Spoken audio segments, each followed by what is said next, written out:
As it gets colder, sometimes my old injuries start to hurt. The burn scars on my back. I usually don't show these burn scars to others, so I never change clothes in front of people. But one day during a sales call, a sudden downpour soaked me to the bone, so I hurried back to the office to change. Those scars. For the first time, someone saw my bare back, and my beautiful boss looked at me with surprise. Then, afterwards, my boss suddenly glared at me and said, "I've finally found you." Because of that, my sister. I was confused and didn't understand what she was talking about, but a few seconds later, I saw a luxury car appear in front of me and understood the true meaning behind her words. The sound of the wind passing through the gaps between the buildings echoed in the quiet office. Me, John Smith, working diligently every day as a member of the sales department, have been at my desk since early in the morning. However, the results of my efforts are not particularly impressive. In fact, it would be quicker to count my sales achievements from the bottom up, and the reason for this is a secret known to no one. A few years ago, I suffered a severe burn on my back in an accident. Since then, my upper body movement has been limited, and it takes an abnormal amount of time for me to exchange messages and prepare documents. This disability has slowed down my work pace, resulting in stagnant sales performance. Nobody knows why I am always slow. I've lived my life hiding the scars of my burns. It's been years since I last exposed my back in just a t-shirt. That's probably why my colleagues see me as just a slacker. Every time I feel their cold stares, my heart grows a little heavier. The pain from the burn has faded over time, but the scars on my heart never heal. I hide these marks and never show weakness in front of others. However, I am deeply troubled by how these scars affect my work and lead to misunderstandings from those around me. Amidst the hustle and bustle of the office, I always work alone, at my own pace. But I've never regretted that day. Saving that girl was the only moment in my life I could truly be proud of.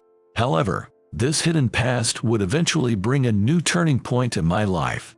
And as a salesperson, and as an individual, I was destined to grow significantly. But that's a story for another time. John is late again. Huh? I hear a mocking voice in the morning. In reality, I'm not actually late. I just start working a bit later than my colleagues. But this slight difference deepens the isolation I feel from them. At lunchtime, I'm eating alone as usual. The other members of the office gather at a large table, chatting lively. I tried once to join them, but the cold stares and sense of alienation soon pushed me away. One day, before the morning meeting started, the manager made a special announcement. Starting today, Ms. Johnson from the head office will be training at our branch. She will introduce new strategies to improve sales performance. I asked for everyone's cooperation. The conference room door opened, and a woman entered. Her beautiful appearance and confident demeanor immediately caught everyone's attention. Michelle Johnson greeted each of us politely and quickly earned the respect of the department with her professional attitude. Unlike my coworkers, I had been working quietly in my own way. Despite their cold looks and sneers, I kept trying silently to improve my performance. But honestly, the results weren't great. When I heard the real reason Ms. Johnson came for training, it pained my heart. I knew our branch's performance was low, but I didn't realize it was serious enough for someone from the headquarters to come directly. Her mission, I guessed, was probably to deal with low-performing employees like me. But Ms. Johnson's approach was entirely different from what I had imagined. She spent time talking to each employee, carefully analyzing their strengths and areas for improvement. There was no hint of criticism or condemnation in her approach. Rather, it seemed focused on maximizing each of our abilities. Days passed, and Ms. Johnson came to my desk. "Mr. Smith, could I have a moment of your time? I'd like to discuss your work and think together about some ideas." At that moment, my heart was filled with nervousness.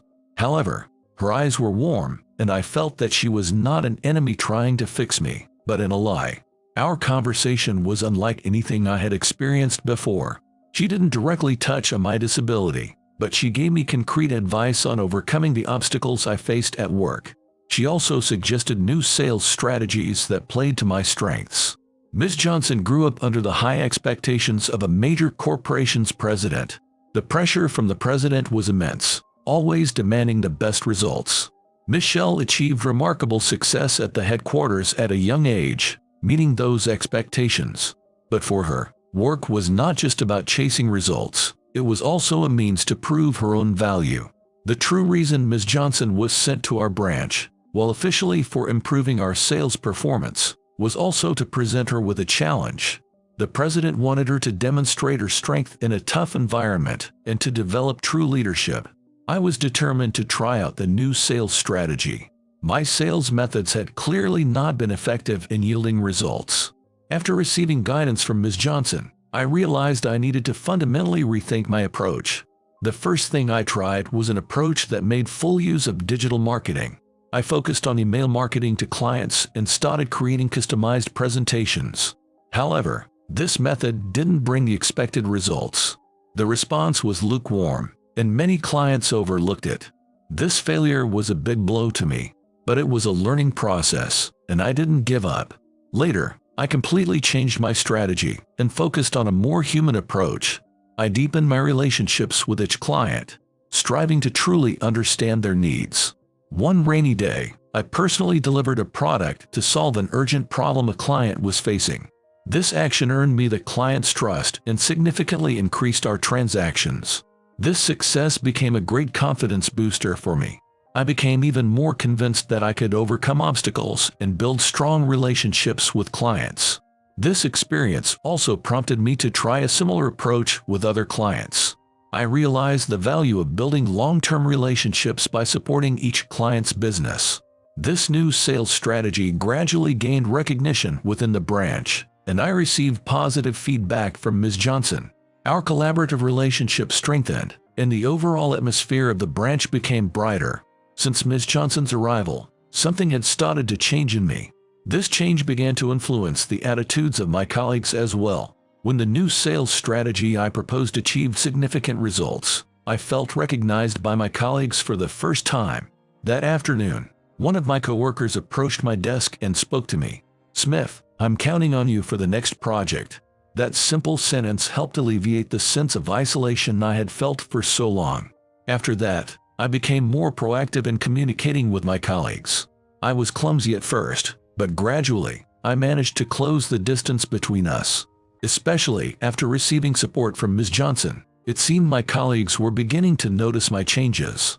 Following the success of the project, I started actively sharing my opinions in team meetings, and increasingly, my suggestions contributed to the team's results.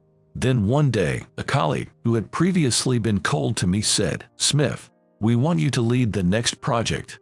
What do you think?" Hearing this, I was deeply moved and felt that I had finally taken a solid step forward in this office. Through these sales activities, I was able to overcome my weaknesses and discover new strengths. This was not only a significant advancement for me but also for the entire branch. Thanks to Ms. Johnson's support, I began to find new confidence within myself. She not only helped me find solutions to the problems I was facing, but also provided me with opportunities to grow. She had made remarkable achievements at the headquarters at a young age. I was deeply interested in her logical and clear guidance methods. However, it was also true that her guidance was strict. Many older employees, holding onto old-fashioned beliefs that women should not be in prominent roles, were reluctant to accept her words. In such an environment, I tried to seek her advice, but she initially brushed me off coldly. Yet, seeing her work late into the night for the branch, I started to feel a desire to support her somehow. On the day a typhoon was approaching, the sky turned the color of lead, and the wind gradually increased in strength. Normally, everyone would stay home and quietly wait for the storm to pass. But I didn't have that option. There was an impending deadline for a crucial delivery to an important client of the company, and I feared that any delay due to the typhoon could fracture the trust we had built over the years. That morning, when I arrived at the office, I made up my mind. I would deliver the goods, no matter the weather. My decision might have seemed like madness to my colleagues, but for me, it was a sense of responsibility as a bridge between the company and the client that compelled this choice. Amidst the raging wind and rain, I headed to the company's warehouse and picked up the necessary goods. I loaded the cargo into the car and slowly but surely set off towards the destination.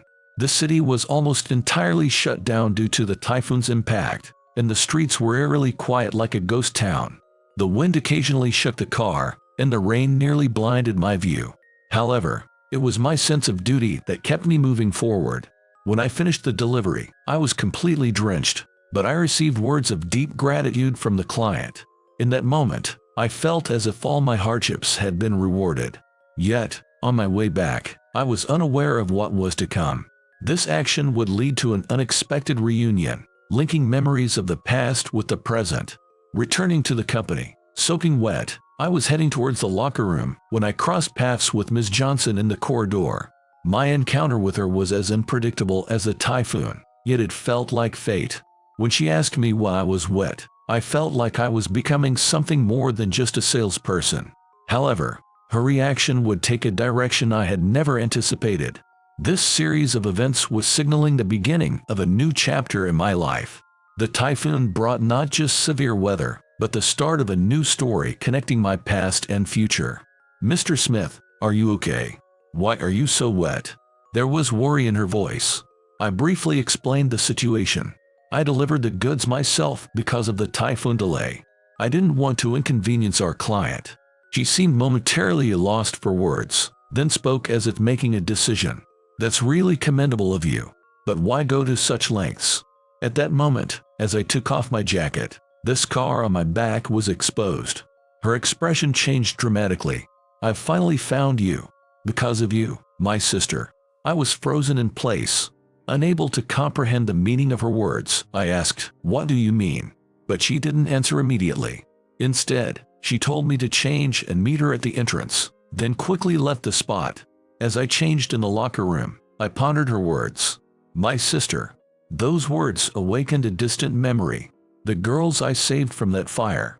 Could one of them have been her sister? In that moment, a long-forgotten memory came flooding back.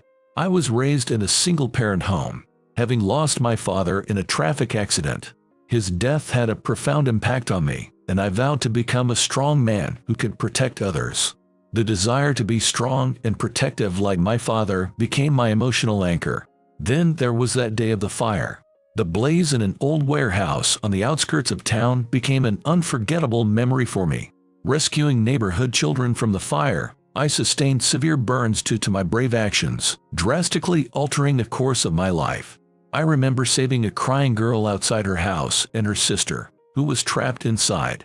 Before the firefighters arrived, I didn't hesitate to run into the flames. The day I safely rescued the sister and was thanked by both girls. However, afterwards, the apartment burned down, and we all went our separate ways. The weeks I spent in the hospital after the fire were some of the longest and most painful of my life. Although my physical wounds gradually healed, the emotional scars were not so easily mended. I constantly agonized over how my courageous actions that day had changed my life. After being discharged from the hospital, I struggled to adapt to a new normal. Always wearing long sleeves to hide my burn scars, even in summer, forced to wear thick clothing. Reintegrating into society wasn't easy. Many people felt uneasy about my changed appearance. But thanks to the support of my family and a few friends, I gradually began to reclaim my sense of self. When I returned to work, I embarked on a new challenge in sales. However, my reduced physical mobility significantly impacted my work efficiency, and I faced cold stares from those around me. Still, I didn't give up. Remembering the smiles of the girls I saved that day, I continued to do my best.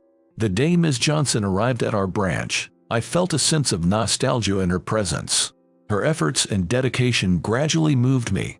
Listening to her new sales strategies, we began collaborating to achieve better results. She became a new beacon of hope for me. As my sales performance slowly improved, a strong bond based on respect and trust was formed between us. Yet, I had no idea that everything would change the moment she learned about my past. Could that girl have been Ms. Johnson's sister? What did her words mean? Questions and anxieties raced through my mind. While waiting at the entrance, my heart was torn between anxiety and anticipation. I couldn't imagine what we would say to each other or how my relationship with Ms. Michelle Johnson would evolve from here.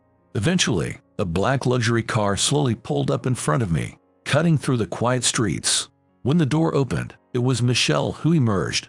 The moment I saw her, the tension in my heart intensified. The words she spoke in the car deeply resonated with me.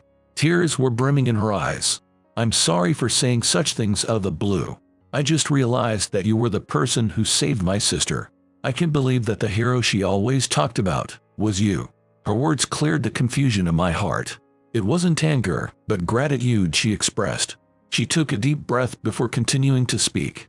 I apologize for getting upset. No, I was just surprised by the sudden revelation. But to think that my act of saving your sister would connect us like this. She nodded, her words flowing. Yes, ever since the day my sister was saved, she always referred to you as her hero. But I never imagined it was really you. Hearing this, I felt a profound sense of emotion. That day, I was just there by chance and did what I could. But to think that it was your sister. Miss Johnson showed a faint smile. If you hadn't been there that day, my sister and I might not be here today. I'm truly grateful. We shared our thoughts, reflecting on the past events. Her tears gradually turned into smiles, and the atmosphere between us warmed. Mr. Smith, I look forward to continuing working with you. I hope today marks a new beginning for us both. Yes, Ms. Johnson. I hope so too. She mentioned that she had been observing my behavior while at the branch. Despite the lack of cooperation from other employees, she noticed that I was the only one stepping forward and offering support. She had sensed the possibility that I might be her past benefactor. Her intuition was spot on. The car passed through the city center and eventually arrived at the headquarters building. I was still harboring questions about where I was being taken. Ms. Johnson, noticing my anxious expression, gently spoke. Mr. Smith, don't worry. The place we're going to might surprise you, but is not for a bad reason. But why are we going to the headquarters? Is there some kind of problem? My voice trembled slightly. She smiled softly and reassured me. There's no problem. On the contrary, it's because your actions have been recognized that this opportunity has been given to you. Trust me. As the elevator ascended many floors and we stood in front of the president's office, my heart started to beat faster. Michelle knocked on the door, and a voice from inside said, "Come in." As the door opened, a spacious room filled with sunlight greeted my eyes. The incoming light accentuated the room's luxurious decor. I was still trying to comprehend what this room signified. Michelle gently took my hand, offering encouragement. "It's okay, let's go in together."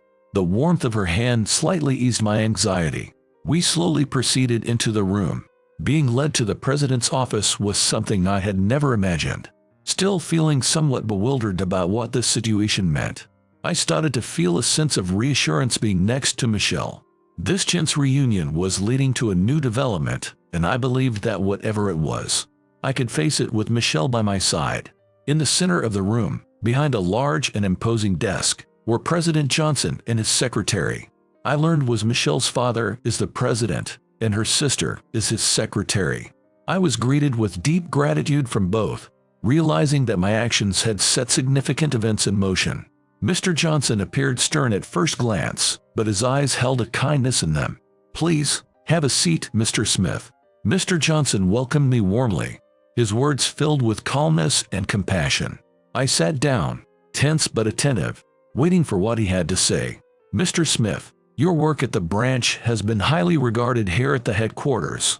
It's very reassuring for us." "Thank you, Mr. Johnson. I was just doing what seemed natural to me," I responded. "Your actions. There's another significant reason we wanted to talk to you." Puzzled, I asked, "What might that be?" Mr. Johnson took a deep breath and then began to speak to all of us in the room. "A few years ago, I heard a story about a young man who saved a girl from a fire. That girl happens to be my daughter. She's her sister." Michelle quickly added, "Mr. Smith, since that day, my sister has always called you her hero. You hold a special place in our family." In that moment, Alice, who is the secretary and Michelle's sister, stepped forward and continued speaking to me. "Thank you so much. I never imagined that the person who saved me that day was you. To be able to express my gratitude in person like this is something I never thought possible." I was overwhelmed but managed to respond sincerely. "No, I just reacted to what was happening in front of me. But standing here now, in front of all of you, knowing that my actions had such a big meaning, makes me truly happy." Mr. Johnson continued with a smile. "That courageous act has shaped who you are today. Michelle was deeply moved when she found out you were the one who saved her sister. She holds you in high regard and strongly wishes for you to work at the headquarters. Mr. Smith, please consider working with us. The hero for our family on that day might now become a part of our team. Don't you think this is also some kind of destiny?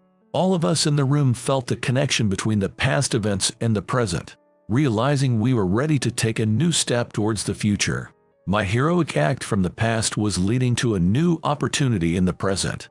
This chance meeting felt like fate, and a new bond had formed among the four of us. I listened, and my heart swirling with complex emotions. I never imagined that a moment from my past could have such a significant impact on my current life. I was moved by the offer. However, there was unfinished business in my heart. I had a mission to improve the branch and to succeed in the reform I had started with Michelle. Mr. Johnson, I started, struggling to find the words, then decided to be honest with myself. Saving your sister was also an important event for me, but right now, I want to dedicate myself to my work at the branch and grow there. Mr. Johnson nodded deeply and said, I understand, Mr. Smith. We respect your decision. Remember, the doors of the headquarters are always open for you. As the door to the president's office quietly closed, Michelle started walking beside me. The soft light filtering through the hallway windows illuminated her face. Mr. Smith, I think the decision you made just now shows great courage. Thank you, Michelle. But for me, it's less about courage and more about making the obvious choice. Ever since the day of the fire, when I saved Alice, I've been committed to doing the best I can. That hasn't changed. That day, when you saved my sister, our whole family has been grateful. Your brave act is now impacting not only your life, but also our company. It might be, but I believe meeting Alice and you again is also some kind of fate.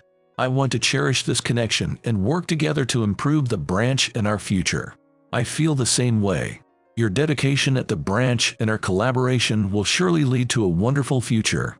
My father also seemed genuinely happy to respect your decision. As our conversation ended, we left the president's office. At that moment, I had a new resolve in my heart. The conversation with Mr. Johnson and Michelle solidified something within me. My past experiences have shaped who I am today, illuminating the path to the future.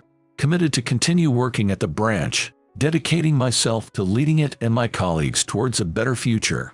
The next morning, as I stepped into the office, it was filled with an unusual buzz of energy. At my desk, I found a pile of unfamiliar documents and an uncountable number of emails. As I began checking them, I realized they were all related to my actions during the typhoon. Mr. Smith, you did an incredible job, the manager announced during the morning meeting, bringing me to the front. My actions had been shared with other companies by the clients, resulting in numerous new business opportunities for me. This news spread throughout the branch, and my reputation changed overnight. The attitudes of some who had been negative towards Michelle and me began to shift, and those who had been non-supportive were eventually. The new employees who joined our company brought fresh vitality to our team. They had heard about me, and it seemed they were eager to grow under the leadership of Michelle and me. Our teamwork grew stronger day by day, and we achieved success in project after project. Through these successes, Michelle and I spent more time working together, deepening our mutual understanding. We began having lunch together during break times and often stayed late to discuss project progress. One evening, as we watched the sunset from the office window, Michelle spoke softly. "John, we make a great team. Let's keep up the good work together." Her words filled me with a warm feeling. I turned to her, serious, and replied, "Michelle, I truly agree. But if it's all right with you, I was hoping we could become more than just a team." "John, I was thinking the same thing.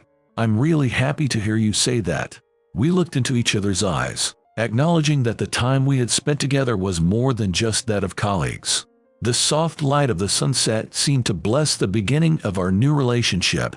"Michelle, I hope we can support each other not only in our professional lives but also personally." Michelle nodded gently and reached out her hand. We held hands, excited for the new story that was beginning. The sunset viewed from the office window brightly illuminated our future. I was sincerely looking forward to every step we would take together in what promised to be a beautiful journey ahead. From that day onward, we decided not only to walk together as work partners, but also as life partners. As a new breeze swept through the branch, our relationship embarked on a fresh start. From an unexpected reunion to a fateful development, our story reached the best possible conclusion. The bond that formed between Michelle and me stemmed from actions in the past, now weaving a new future. Our story marks both an end and a beginning. Together, we believe we can overcome any challenge that comes our way.